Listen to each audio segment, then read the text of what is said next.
walk with me. I'm the puppet, puppet, puppet, puppet. I'm glad to see everybody here and talk about this interesting topic. Yes, the ability to see across time and space is what remote viewing is.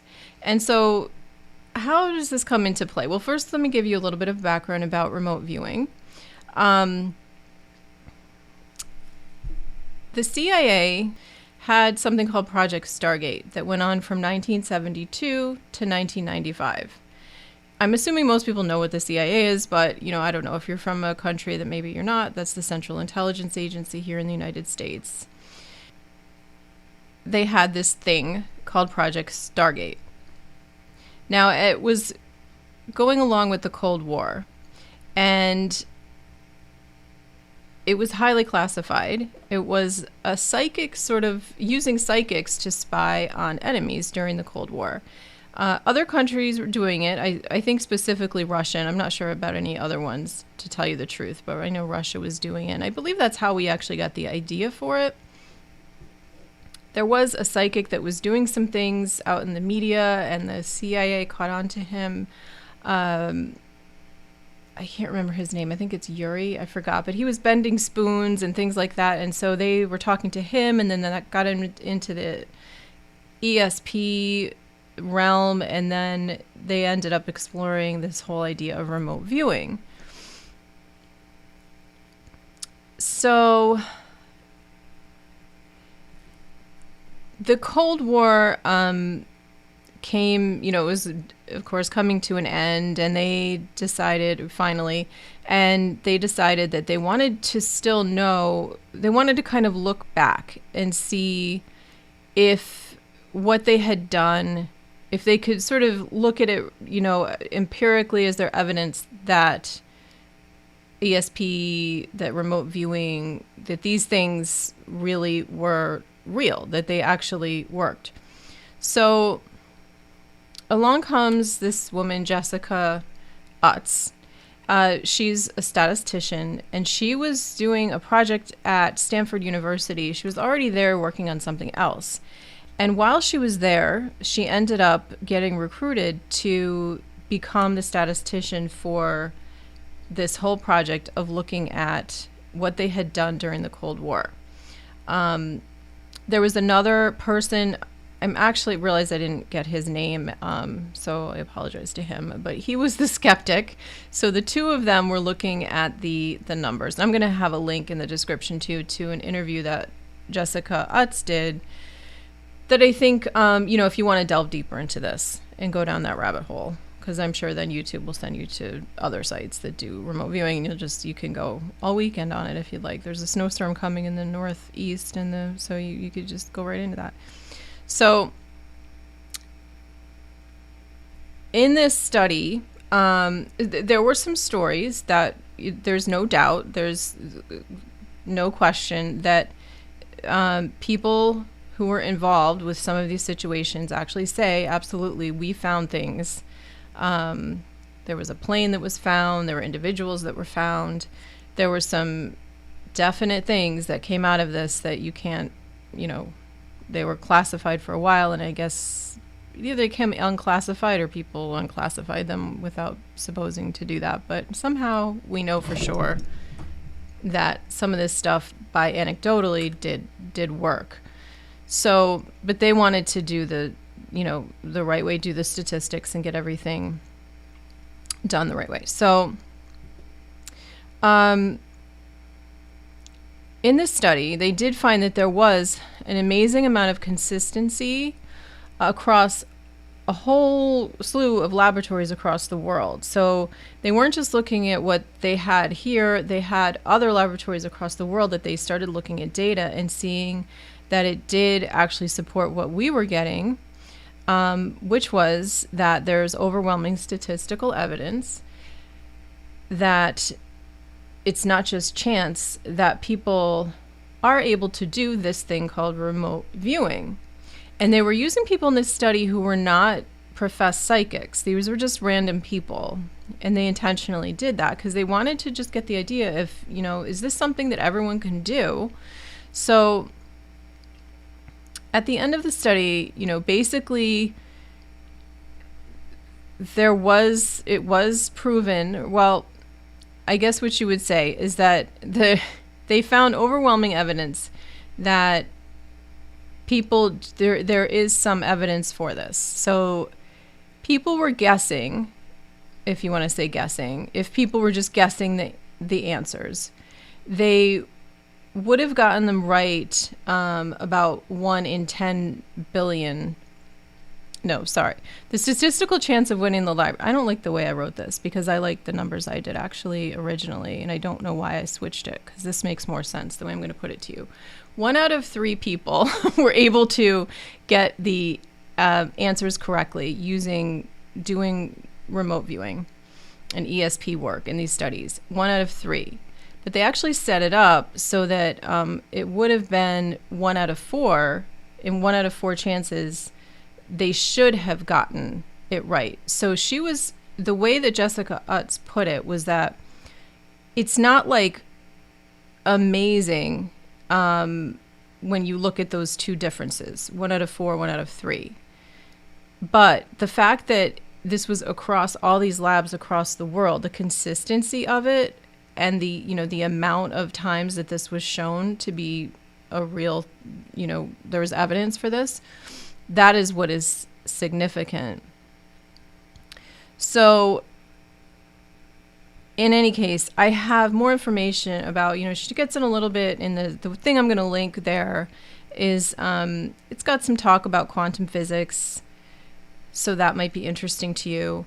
There's actually a book that was written by an astronaut and an animal communicator named Amelia Kincaid.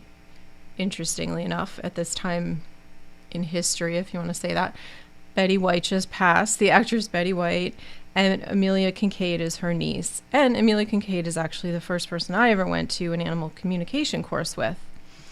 My mother was actually invited to the class, and she mentioned it to me, and I've told this story before.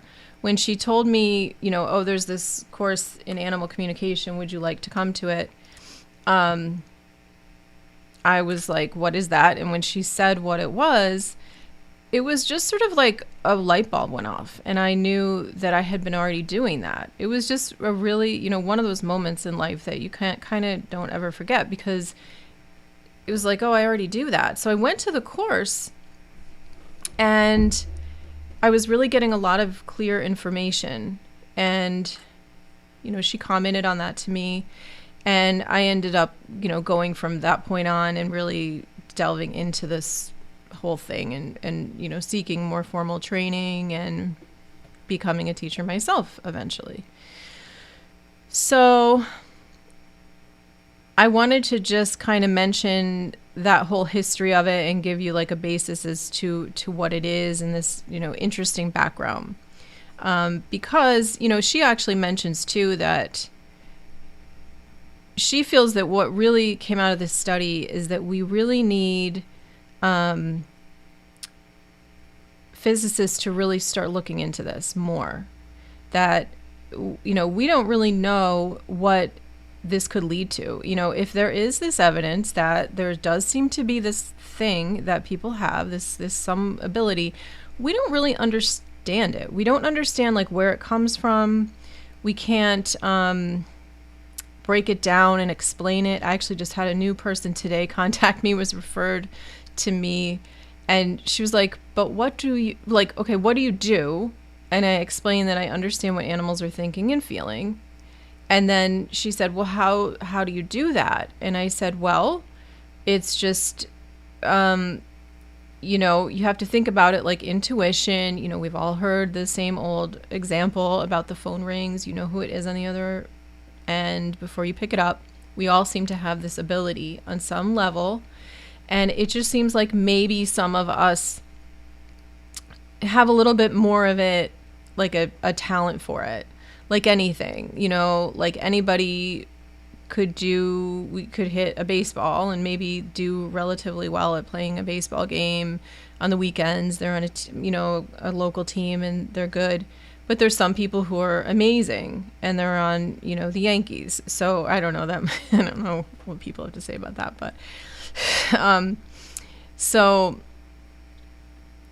she's saying that it's a shame that we aren't exploring this more and that there should be really funding for this, and that the reason that there isn't so much funding for it is because of what she calls deniers as opposed to skeptics. So people who unfortunately just seem to have this like wall up, this block, and they want to just deny, debunk without really looking at things like statistics. They just want to say that this isn't possible. And then because of those people, the funding doesn't get put towards these kinds of studies.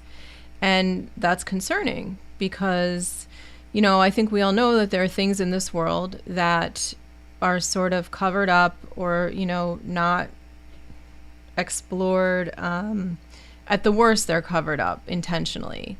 And I guess, more innocently, maybe they're just not explored enough. So the truth is, we don't really know that they actually stopped using these techniques in the government. It's quite possible that they do still use them, but they just don't talk about it. And, it's just easier to some extent to use some of the modern technology that we have too. We have these things that we, there's been a lot of advancement since the 70s and 80s. So there isn't as much need for it. So that brings me to, the topic of animal communication and how do these two things go together?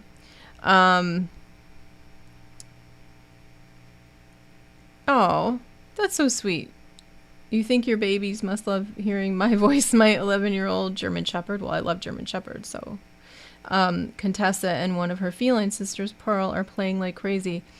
Well, it definitely could just be that they love that animals, this is how they speak to each other. This is how they communicate. They pick up what we're thinking all the time. They pick up what their animal friends are thinking and feeling all the time.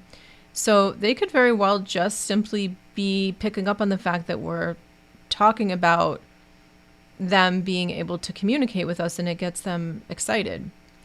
Because a lot of times when I talk to animals for the first time especially, they're very excited to have this chance to finally get to speak. So it definitely could just be that. Okay.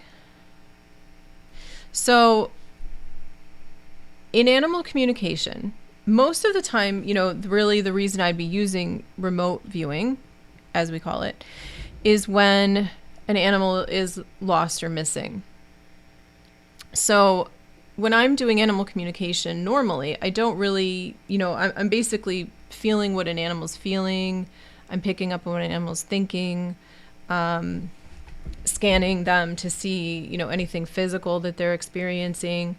But I don't necessarily need to view them remotely. I don't need to see their environment necessarily. Although sometimes I do, that does happen, but a lot of times I'll just see it through their eyes. So it's a little bit different than remote viewing. It's kind of interesting because they kind of flow into each other. So that is kind of, I don't know, they sort of crisscross a little bit, but remote viewing, is in the traditional way it's, talked about, I have used more for lost and missing pets. So, for example, I had a cat that was missing, and the person, the person contacted me. We did this by phone, which most of the time I do. And what I saw was 2 houses down, a white house with a not huge backyard, like a medium-sized backyard, and a person in work clothing, some kind of, excuse me, wearing jeans and some kind of covering.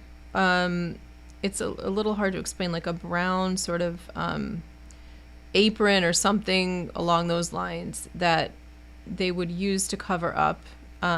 So it looked to me, and this was a while back, so I'm also trying to recall all this completely as I was using it for an example today. I was trying to remember the whole thing. But I saw the person in their backyard. There was a car, like an old car, that they would do work on sometimes. The yard was messy. There was like kind of just things, not to be judgmental, but there was just kind of random stuff in the backyard. There was, but they were like doing work back there. And then there was an upside down red boat, like a little one you would take out maybe fishing.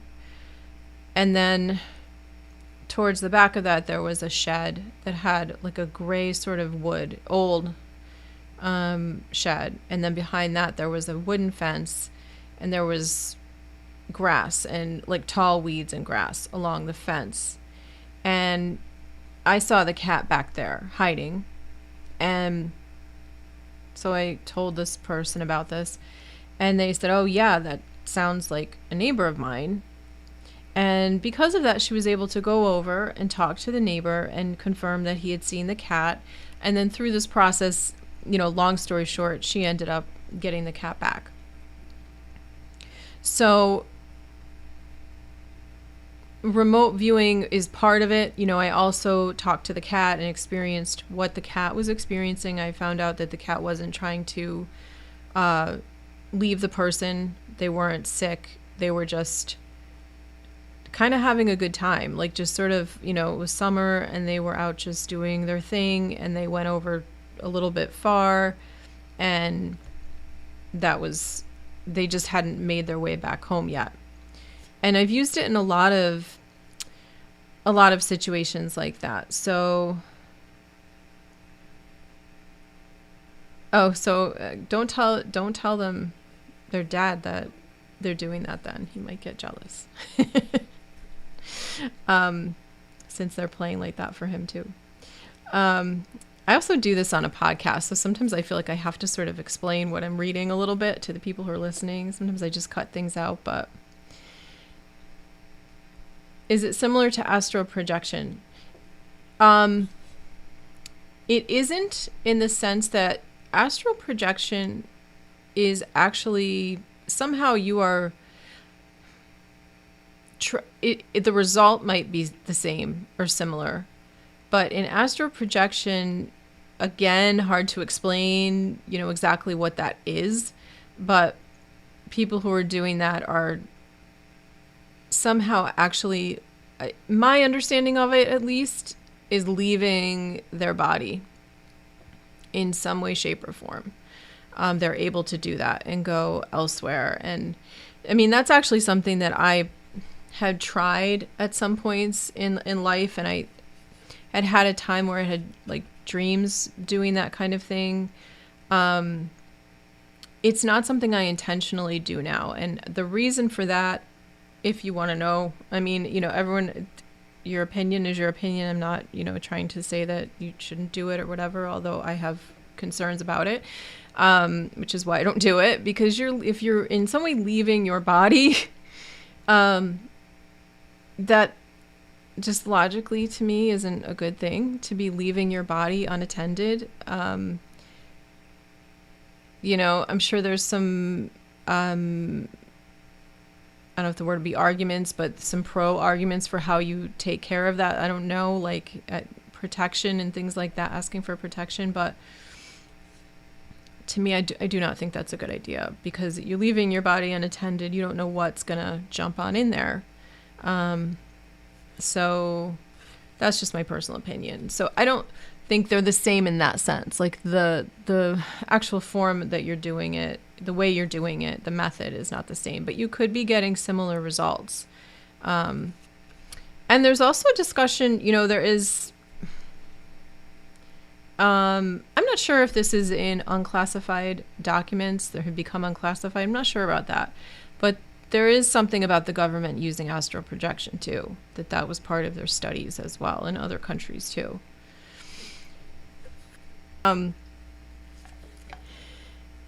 So if anybody has any questions about that, please feel free to let me know. But that was just sort of my little overview of remote viewing. I think it's a great tool for lost and missing pets for sure. And it's something that I do often when I'm working with lost and missing pets. So, and I think that there is, I think that Jessica Utz is right. It would be good to get some funding and to look further into it because, who knows how that could benefit society. So just understanding this sixth sense or, whatever you want to call it, a little bit better. So I know that we did have at least one person who was interested. So SK. I'm going to put a link into the chat. In the meantime, I will tell you another remote viewing story. I was working with a dog who was missing, pretty local to here, and they were out in like the country.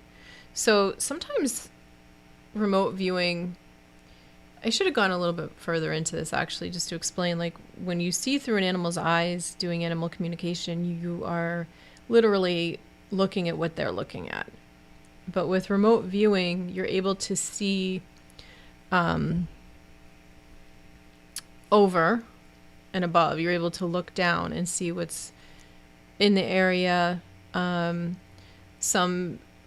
I know that part of the whole like this spying on people thing was they could actually look at photographs and documents. That's what they were partly using it for. I haven't had a reason to do that.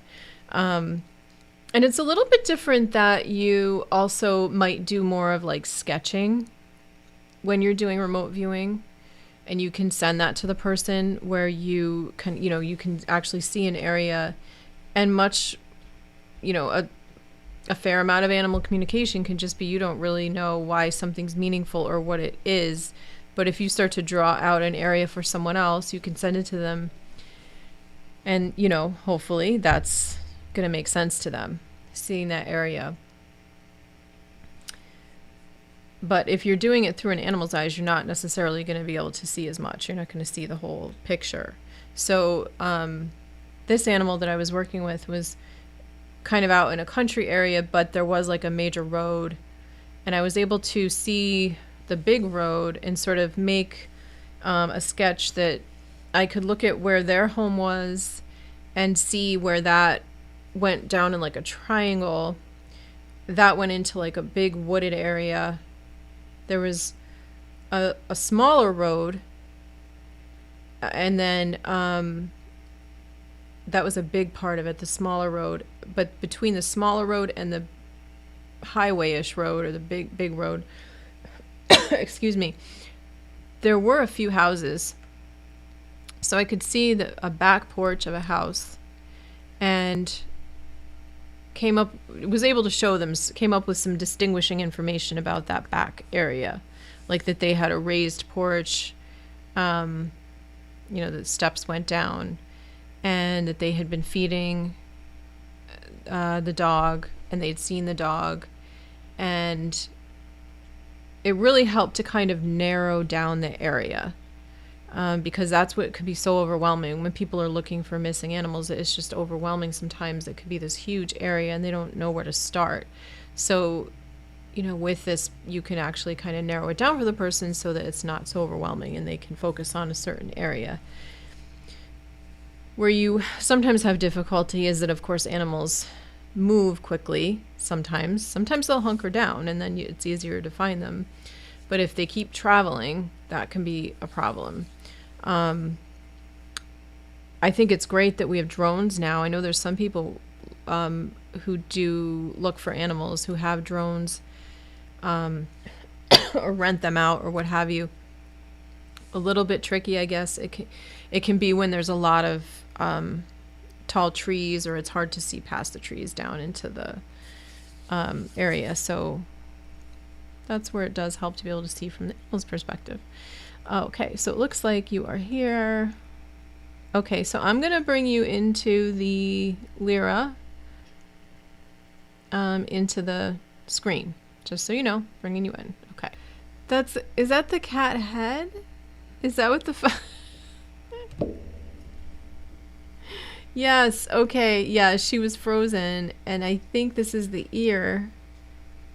Okay, so that I thought it was like a fuzzy lined thing. Okay. Um yeah, I see the kitty now, but she's not like moving. It's okay though. She doesn't have to be. It's just like a picture essentially. But the problem is I can't answer any questions because I don't know what they are. Let me see. Maybe you posted a question above before. In the meantime, is I'll just kind of tune into her.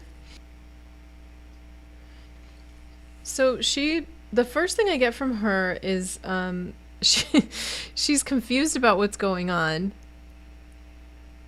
She's aware that she is the center of attention right now. She knows that she's supposed to be like doing something, she feels like. So let me just explain to her. Okay, so she says that you've been telling her about this all week. So she knows that she knows about this already. And so it's now making sense. She's like putting it together. Okay, this is what we're doing. I get that she does get irritated, looks at you, and she's like irritated. That might be what you're misinterpreting, the way she's looking at you. Let me see what she's irritated about. I also forgot to mention that this is all for entertainment purposes only and educational purposes. So everything I say is just my opinion, and I am not a vet. I don't diagnose or treat illness. Not that we're talking about that right now, but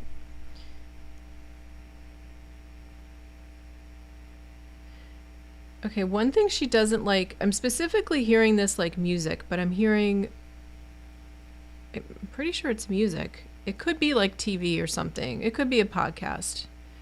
Any kind of sound, but it's coming through an electronic equipment.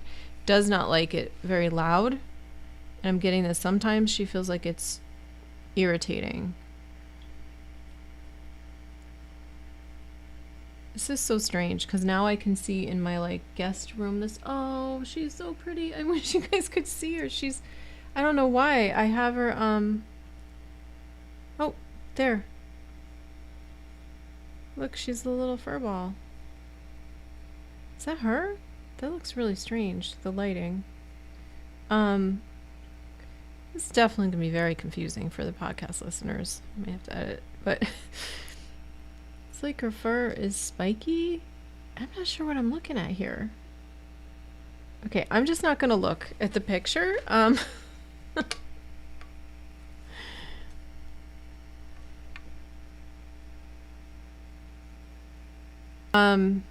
I wish I could get more of your questions. It looks like she's praying, I know. The screen's frozen, so I don't know if she was in the middle of doing something. And then if you can't have her picture, that's okay. I'd rather just be able to communicate with you, SK, whether it's through chat or using the link with just, you know, you listening on the phone and talking. You could do that. Oh, by the way, next week is the 100th episode. So I am planning to do something for it. I'm not sure. I'm probably going to do a giveaway. Well, I am going to do a giveaway. I just haven't decided what that is yet. So that's something that, you know, people are interested in, and it should be, you know, hopefully a fun night. And I'm happy to talk to anybody's pets next week, including Godiva. Yeah, basically, if you want me to talk to your pet, I just really want it's nice to have a photo. We don't have to have a photo. It's nice to have them on video even more. I think it's just, the reason I say that is like the video especially is just for people who are watching. It's a little bit more interesting for people to be able to see the animal. and I just like their name, date of birth, or, age. I really don't need, a bunch of information, and you don't want that information because you don't want it to influence you. If you do get some information, I can block it out, but, well, thank you, everybody. I I hope to see everyone here next week, and come for our 100th episode. All right. Good night, everybody. God bless.